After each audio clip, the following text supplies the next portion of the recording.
السلام علیکم friends, welcome to کتاب نگری یوٹیوب چینل۔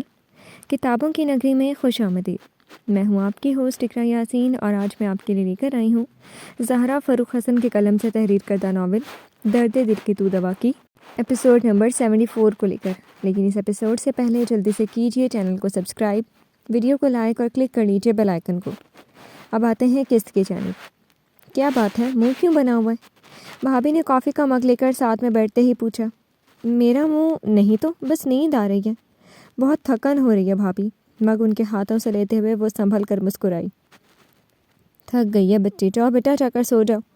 بڑی ماں نے پیار سے اسے چمکارا۔ تھوڑی دیر میں جاتی ہوں بڑی ماں۔ اکیلے روم میں جانے کا دل نہیں کر رہا تھا، اس لیے منع کر کے وہ بھابھی سے باتیں کرنے لگی۔ کچھ ہی دیر میں جیسے ہی الیار کی کار کا ہارن بجا، وہ جھٹ سے نیند آنے کا بول کر اٹھ کر روم کی طرف بڑھ گئی۔ روم میں آتے ہی وہ آرام سے موبائل لے کر الیار کے آنے کا انتظار کرنے لگی، مگر پھر اس کی ساری بے چینی، ساری شرمندگی غصے میں تبدیل ہونے لگی جب کافی انتظار کے بعد بھی الیار روم میں آنے کا نام ہی نہیں لے رہا تھا۔ وہ بار بار ٹائم دیکھ کر جل بھن کر کباب ہوئی جا رہی تھی۔ الیار نے روم میں داخل ہو کر بیڈ کی طرف دیکھا۔ اسے دیکھتے ہی سمین نے ہاتھ میں پکڑا موبائل بیڈ کے سائڈ ٹیبل پر پٹخ کر رکھ دیا اور بہت ہی غصے سے اس کی طرف دیکھنا شروع کیا تھا۔ تم سوئی نہیں ابھی تک؟ الیار اندر آتے ہوئے سادگی سے پوچھنے لگا۔ اب تک وہ سو جاتی تھی۔ ادھر اس کا پوچھنا تھا کہ سمین کو اور غصہ آیا تھا۔ پارا ہائی ہو گیا اور گود میں رکھا تکیہ ایک طرف پھینک کر وہ بیڈ سے اتر گئی۔ اس کے اٹھتے ہی ریشمی لباس کی سرسراہٹ اور ہاتھوں میں پہنی ڈھیروں چوڑیوں کے شور نے الیار کو اپنی طرف متوجہ کر لیا۔ آتے ہی لگتا ہے بھابھی اور پھپھو نے سہاگن والے سارے روپ سنوار دیے تھے۔ ایک تو محبوب اتنا حسین، اس پر 16 سنگھار، اور غصے کی لالی کوئی بچے تو کیسے بچے؟ سونے ہی جا رہی تھی۔ تم غلط فہمی میں مبتلا مت ہو کہ تمہارا انتظار کر رہی تھی۔ سمین کو خبر ہی نہیں تھی کہ اس کے دل و دماغ میں کیا چل رہا ہے، اس لیے وہ اسے غصے سے ناک پھلا کر اپنے سلیپر پیروں میں ڈال کر واش روم میں جانے کے لیے بڑھی۔ غلط فہمیاں میں پالتا بھی نہیں۔ بڑی ہی سادگی سے اس کا دل جلا کر وہ گھوم کر بیڈ کی دوسری طرف آ کر بیٹھ گیا۔ ہاں، تم تو خوش فہمیاں پالتے ہو نا۔ ہنی مون ختم، لڑائی شروع۔ سمین سر سے پیر تک جل کر خراک ہو گئی۔ کیا ہے یار، مرچیں چبائی ہیں کیا؟ کم غصہ کیا کرو ورنہ میرا بچہ لال مرچ بن کر پیدا ہوگا۔ الیار نے بس اتنا کہہ کر آرام سے بیڈ پر بیٹھتے ہوئے تکیہ اپنی گود میں رکھ لیا۔ وہ لال مرچ ہو یا ہری مرچ، تم سے مطلب؟ تم کھا کر آئے نا آئس کریم، میٹھے میٹھے ہو گئے ہو۔ تپی تپی وہ الماری کی طرف بڑھ گئی۔ سمین، میرا لڑنے کا بالکل موڈ نہیں ہے، بہت تھک گیا ہوں، نیند آ رہی ہے۔ وہ اس کی کمر پر لہراتی ناگن سے چوٹی کو بہت غور سے دیکھ رہا تھا اور دل میں سوچ رہا تھا، سارے ساز و سامان ہیں میرے محبوب کے پاس، دل و جان لوٹ کر بندے کو مار ہی ڈالنے کا۔ ہاں تو سو جاؤ، میں نے کیا تمہارے سر پر باجا بجایا ہوا ہے؟ اس کا خیالوں سے بے خبر بس تپی چلی جا رہی تھی۔ مڑ کر خونخوار نگاہوں سے اسے گھورا۔ اگر لڑنا بند کرو گی تو نہ سو سکتا ہوں نا۔ تکیہ بستر پر رکھ کر وہ آرام سے اوندھے منہ ہو کر لیٹ گیا۔ دل میں پھر سے بڑبڑایا، ان کی نگاہوں کے تیر سے بچنے کا بس یہی ایک طریقہ ہے میرے پاس۔ میں لڑ رہی ہوں؟ سمین نے جیسے صدمے سے اسے دیکھا۔ نہیں، میں لڑ رہا ہوں۔ پلیز سمین، میرے سر میں درد ہو رہا ہے، چپ ہو جاؤ، بہت بولتی ہو تم۔ اوندھے پڑے الیار کے منہ سے ایسی باتیں سن کر سمین کا دماغ ہی الٹ گیا۔ ہاں، اب تو میری وجہ سے سر درد ہی ہوگا نا؟ صحیح کہتی ہیں بھابھی، ہنی مون ختم، پیار ختم، پھر تو بیوی بس سر درد ہی لگے گی۔ میں بھی سر درد لگنے لگی۔ کچھ دن میں جب اور موٹی ہو جاؤں گی تو چڑیل بھی لگنے لگوں گی، پھر بچے کے بعد ڈائن۔ ہائے اللہ، کیسے ہوتے ہیں یہ شوہر! سچ کہتی ہیں بھابھی، سارے مرد ایک جیسے ہوتے ہیں، مطلبی بے وفا۔ بس شروع میں ایسا پیار جتائیں گے جیسے آپ سے بڑھ کر کوئی نہیں، پھر سر درد لگے گی، پھر فالتو بوجھ لگیں گی، لڑاکا لگیں گی، پھر اسے باہر لے جانے میں بیکار لگے گا۔ چھوٹے منہ ساتھ جانے کے لیے پوچھا نہیں جائے گا۔ اللہ اکبر! الیار آرام سے ساری دعائیاں، ساری صلواتیں سن رہا تھا اور سنتے ہوئے اپنی خیر منا رہا تھا کہ اس کے مذاق کو جاننے کے بعد وہ کیا حال کرے گی اس کا۔ ابھی سے ایسا شوہروں والا پھولا منہ؟ ابھی تو میں اتنی پرانی بھی نہیں ہوئی تھی، ابھی ہماری شادی کو کتنے دن ہوئے؟ سمین کی باتیں سن کر الیار کا دل کیا ایک زوردار قہقہا لگائے، مگر قہقہے کے بعد لات کھا کر روم سے باہر جانے کا اس کا بالکل ارادہ نہیں تھا۔ اس کے ہنسنے پر تو وہ دھکے مار کر روم سے نکال دے گی۔ 15 سال، 7 مہینے، 14 گھنٹے اور… ہاں، بس ٹائم یاد کروا لو۔ پرانی ہوں نا تو بھیج دو مجھے میرے بابا کے پاس، دل بھر گیا تو میں کل ہی چلی جاؤں گی اپنے بابا کے پاس، اور فائق بابا کو بھی اپنے ساتھ لے کر جاؤں گی، چھوڑوں گی نہیں اپنے بابا کو تمہارے پاس۔ وہ آگے بولتا کہ سمین بری طرح سے چٹک کر بہت زور سے بولی تھی۔ ایک تو یہ بابا لوگ کی دھمکی، اللہ تو نے بھی کیا کیا میرے ساتھ، ایک سسر سنبھالا نہیں جاتا، یہاں دو دو سسر، جب دیکھو مجھ دیوانے کو بابا کی دھمکی دی جائے گی۔ وہ دل ہی دل میں سوچتا کر رہا، میں گدھی ہوں جو بولے جا رہی ہوں، تم بس چپ چاپ کان بند کیے پڑے ہو۔ سمین کو اب اس کی خاموشی برداشت نہیں ہو رہی تھی، وہ اس کے سر پر آ کر چینکی، گدھی نے تو نہیں کہا میں نے، تم خود سوچ رہی ہو سمجھ رہی ہو تو ہوگی۔ سمین کی آنکھیں پھٹ گئیں، اوندھے منہ پڑے منہ سے ایسے الفاظ سن کر کل تک چاند پھول سے تشبیہات دی جا رہی تھی اور آج گدھی؟ تم خود ہو گدھے، جانور، سانڈ، بدتمیز اور کالا بھی۔ الیار نے فوراً سر اٹھا کر سمین کی طرف دیکھا، وہ ہونٹ بھینچ کر طنز سے مسکرائی۔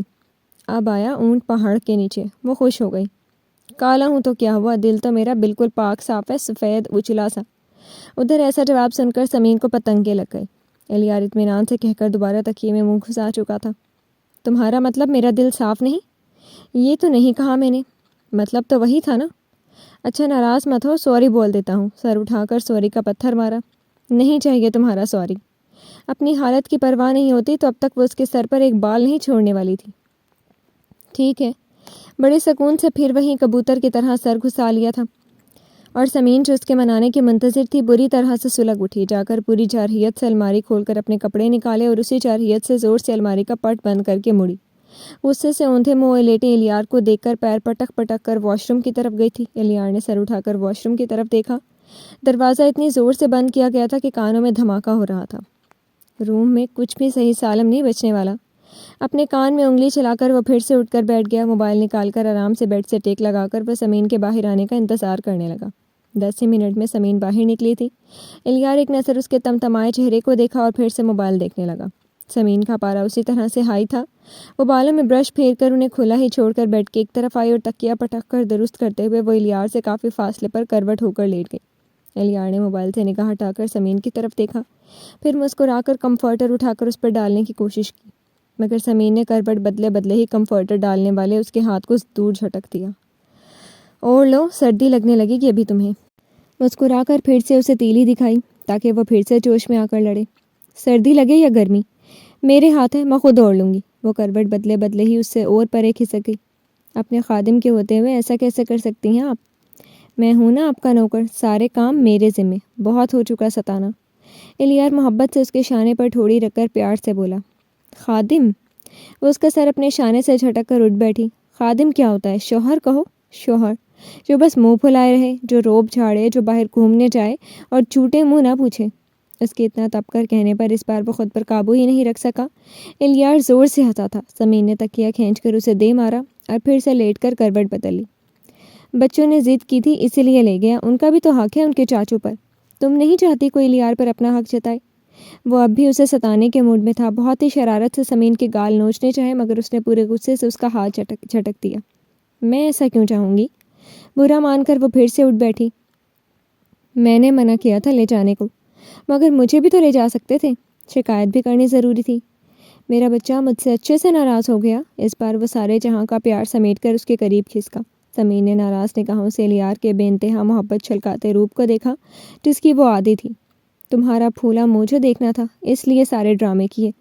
اتنے دن سے اپنی سویٹ ہارٹ کا بنا منہ جو نہیں دیکھا تھا، دل کہہ رہا تھا اور اسے اچھے سے ستایا جائے۔ تو زبردستی اسے اپنی طرف کھینچنے کی کوشش کرتا، بہت ہی محبت سے اسے منا رہا تھا۔ کوئی نہیں ہوں تمہاری سویٹ ہارٹ، تمہیں معلوم ہے ایسے میں لڑکی کو غصہ نہیں دلاتے، بھابھی کہتی ہیں اس سے پیار والا غصہ دلا کر جب مناتے ہیں نا تو بیبی کے اوپر بہت اچھا اثر پڑتا ہے۔ وہ بھی خوش ہو رہا ہوگا ہماری سویٹ لڑائی سے میری جان۔ اسے اپنے سینے میں بھرتے ہوئے سمین کی ساری کوشش ختم کرتے ہوئے اپنے بازوؤں میں بھر کر اس کے گالوں کو کئی بار چوما تھا۔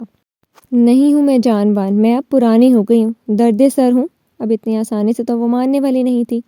لگاتار اپنا آپ چھڑانے کی کوشش کرتے ہوئے وہ الیار کو پرے بھی دھکیلنا چاہتی تھی۔ پرانی تم اور پرانی، تم تو میری نئی نویلی دلہن ہو، بالکل نئی، گفٹ پیپر میں لپٹی۔ الیار اس پر اس طرح بولا تھا کہ سمین کو نہ چاہتے ہوئے بھی ہنسی آ گئی۔ اللہ کا شکر ہے مان گئی میری دلہن۔ وہ خوشی کا نعرہ لگاتا اسے بے تحاشا چومنا شروع کر چکا تھا۔ سمین ہنستے ہوئے اس کی محبت کی شدت سے مسرور ہو رہی تھی۔ اتنی فکر تھی میرے ناراض ہونے کی تو کیوں ناراض ہوئے تھے؟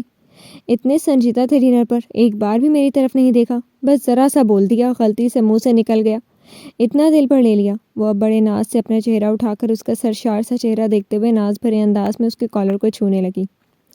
تم سے اور ناراض کبھی ہو ہی نہیں سکتا۔ میں جانتا ہوں میری پاگل سے محبوب بیوی کو بچوں جیسی نیچر ہے، وہ بس ایسے ہی بول دیتی ہیں بنا کسی بناوٹ کے۔ وہ تو معصوم سی پیاری سی میری بے عقل بچی ہے۔ ایک ہاتھ سے اسے سنبھالے، ایک ہاتھ سے اس کی ٹھوڑی کے نیچے رکھ کر اس نے اس کا چہرہ ادھر ادھر گھمایا، انداز میں ایسا پیار بھرا تھا کہ سمین کی روح تک سرشار ہو گئی۔ جھوٹ موٹ بھی مت کیا کرو، میرا دل خراب ہونے لگتا ہے۔ وہ اس کے سینے سے لگ کر دراز ہو گئی۔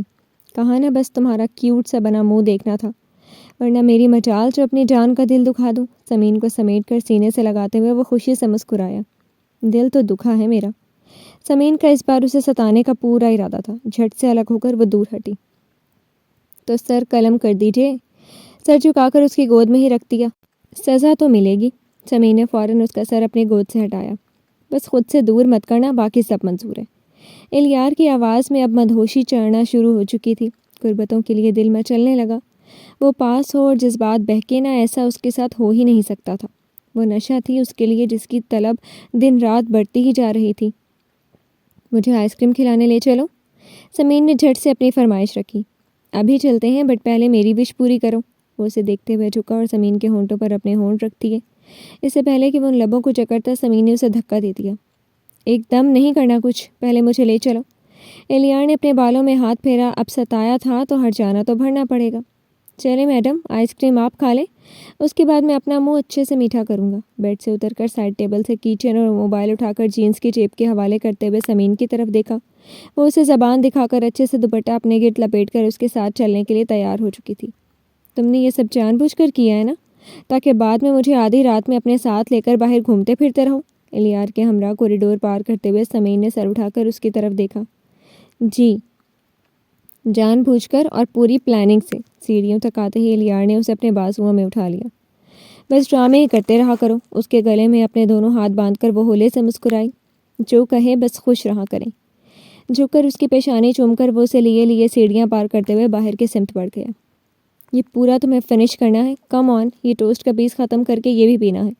اس کے آگے دودھ کا گلاس رکھتے ہوئے اس نے پیار سے سمین سے کہا۔ منہ میں زبردستی بھرے ہوئے ٹوسٹ کو چباتے ہوئے سمین نے گردن موڑ کر الیار کی طرف دیکھا نہیں تھا، بلکہ گھورا تھا۔ فائق صاحب نے ناشتہ کرتے ہوئے بیٹی کا پھولا منہ دیکھا، پھر مسکراہٹ چھپا کر سر جھکا کر ناشتہ کرنے لگے۔ دیکھ کیا رہی ہو، پورا گلاس پینا پڑے گا۔ الیار نے اس کے دیکھتے ہی پیار سے آنکھیں دکھائیں۔ ناشتے کے ٹیبل پر موجود سب کی ہی نگاہیں ان دونوں پر تھیں اور ہونٹوں پر مسکراہٹ تھی، لیکن صرف ایک نگار کو چھوڑ کر، جو اسپاٹ چہرے کے ساتھ اپنا ناشتہ ختم کرتے ہوئے سب برداشت کر رہی تھی۔ کتنا مشکل تھا ان کے لیے یہ سب برداشت کرنا۔ بار بار ضبط کا دامن ہاتھ سے چھوٹ رہا تھا۔ دل تو یہی کہہ رہا تھا سب کے ہنستے مسکراتے چہرے نوچ لیں، خاص طور پر اس فائق کا جس نے ان کے نصیب میں ہار لکھتی تھی۔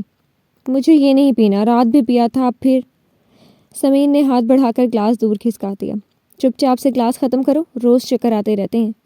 الیار نے پیار سے ڈپٹ دیا۔ آج کل اس کی طبیعت زیادہ خراب رہ رہی تھی۔ ڈاکٹر نے اس کی ڈائٹ کا خاص خیال رکھنے کے لیے سخت تاکید کی تھی۔ سمین، الیار تمہارے بھلے کے لیے کہہ رہا ہے۔ فائق صاحب نے بھی ٹوکا تو اس کا منہ پھول گیا۔ الیار نے مسکرا کر گلاس کی طرف اشارہ کیا۔ بڑی ماں پلیز اپنے بیٹے کو منع کرے نا، یہ دودھ سے میری طبیعت مالش ہونے لگتی ہے۔ باپ اور شوہر سے کوئی امید نہیں دکھی تو سمین نے بڑی ماں سے التجا کی۔ دھیرے دھیرے پی کر ختم کر لو میری بچی، انہوں نے چمکار کر جیسے ہی کہا۔ ثاقب اور نیلم ہنس دیے۔ تم یہ گلاس ختم کر لو تو سمین میں ایسا کرتا ہوں تمہارے لیے گول گپے آرڈر کر دیتا ہوں۔ ثاقب نے اسے لالچ دیا۔ مجھے فی الحال کچھ نہیں کھانا، اٹھتے ہی ساتھ جوس، پھر فروٹ، پھر ناشتہ، اب یہ دودھ، ایسے میں تو میں سومو پہلوان بن جاؤں گی۔ وہ چڑ کر جو بولی، ڈائننگ ٹیبل پر سب کی ہنسی گونج اٹھی۔ نیلم سے سیکھ لو، اس کا ایک منٹ کے لیے بھی منہ رکتا نہیں تھا۔ ثاقب نے ہنستے ہوئے پاس بیٹھی بیوی کو چھیڑا بھی، وہ بس انہیں گھور کر رہ گئی۔ فائق صاحب کے سامنے وہ شرافت کے ہی موڈ میں رہتی تھی۔ چاچو، بیبی کب آئے گا؟ مجھے اس کے ساتھ کھیلنا ہے اور میں اسے اپنے ساتھ اسکول بھی لے کر جاؤں گا۔ میں نے اپنے سارے فرینڈس کو بتایا ہمارے گھر ہماری بہن آنے والی ہے۔ عادل کچھ زیادہ ہی پرجوش تھا نئے مہمان کے آنے کی خوشی میں۔ اور اگر بھائی ہو گیا تو؟ الیار نے مسکرا کر اسے دیکھا۔ نو پرابلم چاچو، پھر بھی اسے اسکول لے کر جاؤں گا اور اس کے ساتھ فٹ بال بھی کھیلوں گا، وہ اچھے بچوں کی طرح سر ہلا کر مزے سے بولا۔ الیار ہنس کر اپنا ناشتہ ختم کرنے لگا۔ سوائے نگار کے سبھی مسکراتے ہوئے ایک دوسرے سے باتیں کر رہے تھے۔ جب سمین نے سب کو باتوں میں مگن دیکھا تو دودھ کا گلاس اٹھا کر چپکے سے عاقب کی گلاس میں ڈالنا ہی چاہتا کہ جب الیار اس کا ہاتھ تھام کر بول اٹھا، میں دیکھ رہا ہوں، ہوشیاری مت کرو۔ مجھے نہیں پینا۔ اپنے پکڑے جانے پر وہ ایک بار پھر ضد سے بولی۔ چاچی اگر آپ یہ فنش کر لیں گی تو میں آپ کو اپنے چاکلیٹ لا کر دوں گا۔ الیار کے کچھ کہنے سے ہی پہلے عاقب نے پیار سے آفر دی، میں بھی آپ کو سارے چاکلیٹ اور چپس کے پیکٹ دے دوں گا۔ عادل کیوں پیچھے رہتا، اس نے بھی چاچی کو دیکھتے ہوئے سر ہلاتے ہوئے کہا تو سمین کا ایک دم سے دل بھر آیا۔ سب کی طرف دیکھا، اتنی ساری محبتیں، اللہ نے اس کے دامن میں محبتیں ہی محبتیں بھر دی تھیں۔ وہ ایک دم سے خوشی کے مارے رونا شروع ہو گئی۔ اچھا بابا مت پیو، مگر رو تو مت۔ الیار ایک دم سے گھبرا گیا، اسے لگا اس کی طبیعت خراب ہو گئی ہے۔ وہ پریشان ہو کر اس کے ہاتھ سے گلاس لے کر ٹیبل پر رکھتے ہوئے اسے خود سے لگا کر چپ کرانے لگا۔ کیا ہوا گڑیا؟ فائق صاحب بھی اپنی جگہ سے اٹھ کر اس کے پاس آ گئے۔ سبھی پریشان ہو گئے، بس ایک نگار تھی جو جوس کا گلاس پیتی ہوئی بڑے غور سے سمین کو دیکھ رہی تھی۔ مجھے سب کی محبت پر رونا آ گیا، یہ خوشی کے آنسو ہیں۔ وہ آنسو پوچھتی اس طرح بولی کہ ثاقب اور نیلم کے کہے کے ساتھ الیار بھی ہنسنے لگا۔ بڑی ماں بھی مسکرا دی اور فائق صاحب نے ہنس کر اسے اپنے سینے سے لگا لیا۔ وہ روتی جا رہی تھی اور سب پیار سے اسے چمکار کر محبت سے سمجھا رہے تھے۔ ہر کوئی اسے ہنسانے کی کوشش کر رہا تھا۔ کچھ لوگ کتنے خوش قسمت ہوتے ہیں، ان کے نصیب میں سب کی محبتیں ہوتی ہیں۔ نوشی کی بیٹی ہونے کے باوجود بھی تم کتنے نصیب والی ہو سمین، ہر محبت سے مالا مال۔ اتنی آسانی سے ساری محبتیں تمہیں نصیب ہو گئیں، تمہیں تو کبھی کوئی محنت کرنی ہی نہیں پڑی۔ نگار سوچتے ہوئے ماضی میں کھونے لگی جب نوشی کو زین کی نظروں میں گرا کر انہوں نے اپنی محبت کا قلعہ فتح کر لیا تھا۔ کتنی خوش تھی وہ جب زین نے ان سے شادی کی حامی بھر لی تھی۔ وہ بہت خوش تھی، اتنی خوش کہ انہیں لگا انہوں نے ایک نوشی کو نہیں ساری دنیا کو ہرا دیا تھا۔ وہ بہت خوش تھی، جیت کے نشے میں چور تھی، مگر ان کی جیت کو ہار میں تبدیل ہونے کا دن تب سے شروع ہوا تھا جب وہ دلہن بن کر زین کے بیڈ روم میں پہنچی تھی۔ نگار نے گردن اٹھا کر چاروں طرف دیکھا۔ بیڈ روم کو بالکل ان کی پسند سے آراستہ کیا گیا تھا، جیسا انہوں نے اپنی پھپھو سے فرمائش کرتے ہوئے کہا تھا۔ وہ آہستہ آہستہ چلتی ڈریسنگ کے سامنے آ کھڑی ہوئی۔ وہ آج شہر کے سب سے مہنگے پارلر سے تیار ہوئی تھی۔ انہوں نے اپنا پور زین کے لیے سجایا ہوا تھا۔ مہنگا ڈریس، قیمتی جیولری، نفاست سے کیا گیا میک اپ، سب کچھ تھا۔ سب نے دل بھر کر اس کی تعریف کی تھی۔ وہ سچ مچ زین کے ساتھ بہت جچ رہی تھی۔ ہر کسی نے ان کے کپل کی تعریف کی تھی۔ دیکھنا نوشی، میں بہت جلد زین کے دل سے تمہارا نام و نشان مٹا دوں گی۔ نگار نے جس کو چاہا وہ ہمیشہ اس کا ہوا ہے۔ اب یہ زین میرا ہو گیا تو اس کا دل بھی کچھ دن میں میرا ہو جائے گا۔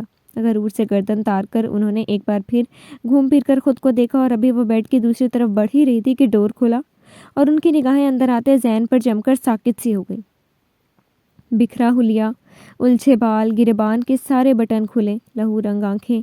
زین لڑکھڑاتے قدموں سے ڈریسنگ کی طرف بڑھا۔ اس نے تو ایک نظر بھی اپنے لیے پور سجی دلہن پر ڈالنا گوارا ہی نہیں کیا تھا۔ نگار اتنی آسانی سے تو ہار نہیں ماننے والی تھی۔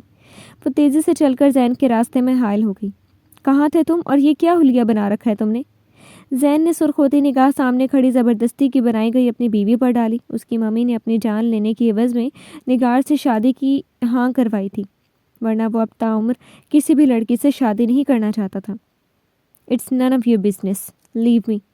وہ اتنی برفیلی آواز میں بولا کہ نگار کو اس کی آنکھوں میں چند پل کا غصہ نہیں، جنموں کی نفرت نظر آئی تھی۔ یہ وہ نفرت، بیوی ہوں تمہاری، حق ہے مجھے تم سے پوچھنے کا۔ وہ پھر بھی ہار نہیں ماننے والی تھی۔ زین کی سرخ آنکھوں میں اپنی قاتلانہ آنکھوں کا جادو چلانا چاہا۔ بیوی؟ مگر جادو بے زور تھا۔ وہ استہزائیہ انداز میں ہنسا اور ذرا سا نگار کے سامنے جھکا۔ تم بیوی اس لیے بن گئی کہ میری ماں نے اپنی جان کا سودا کیا تھا میرے ساتھ، ورنہ میرا اب کسی بھی لڑکی پر تھوکنے کا بھی من نہیں۔ اف، اتنی حقارت، ایسی بے عزتی۔ یہ سب کہتے ہوئے زین کے منہ سے عجیب بو آئی تھی۔ تم نے شراب پی ہے زین؟ نگار کو شوق لگا تھا۔ ہاں پی ہے، تمہیں کوئی اعتراض؟ وہ کسی بات پر شرمندہ ہی نہیں تھا، کہہ کر وہ سیدھا ہو گیا۔ زین تمہارا دماغ خراب ہے، تم پاگل ہو گئے ہو؟ ہاں میرا دماغ خراب ہو چکا ہے۔ اس بار وہ پوری آواز سے چیخا تھا۔ میں مر رہا ہوں اندر ہی اندر، میں پاگل ہو رہا ہوں، اور تم جانتی ہو یہ کس کے لیے کی ہے میں نے تم سے شادی؟ کیوں کر لی؟ مجھے تو سب لڑکیوں سے نفرت ہو گئی ہے۔